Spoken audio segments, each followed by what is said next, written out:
کہتے ہیں جی یہ شر پسند ہے. میں نے کہا شر پسند وہ ہے جس نے قوم کی بیٹی عافیہ صدیقی کو بیچا ہے. شر پسند وہ ہے جس نے احمل کانسی کو بیچا ہے. شر پسند وہ ہے جس نے ممتاز قادری کو پھانسی لگایا ہے. شر پسند وہ ہے جس نے پوری قوم کو بیکاری بنا کر IMF کے دروازے پر کھڑا کر دیا ہے.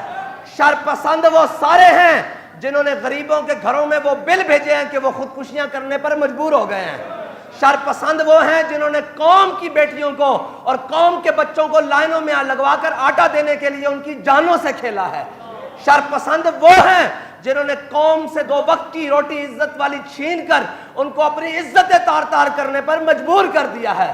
شر پسند وہ ہیں جنہوں نے یہاں سے لوٹ کر سرے محل جا بنائے ہیں. شر پسند وہ ہیں جنہیں تم نے 9 مئی کے دن تک پالا ہے.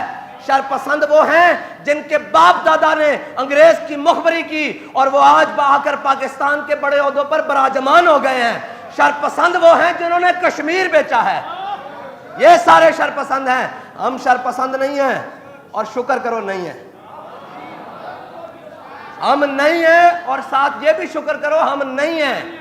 اور اگر ہم ہوتے تو پھر تمہیں مول پڑتا. ہاں ہم اس لیے نہیں ہیں کہ یہ وطن ہمارے بڑوں نے بنایا اور یہ وطن 27 رمضان والے دن بنا اور یہ وطن پاکستان کو بناتے ہوئے ہمارے بڑوں نے نعرہ لگایا تھا کہ بٹ کے رہے گا ہندوستان اور بن کے رہے گا پاکستان. اور پاکستان کا مطلب کیا؟ دستور ریاست کیا ہوگا؟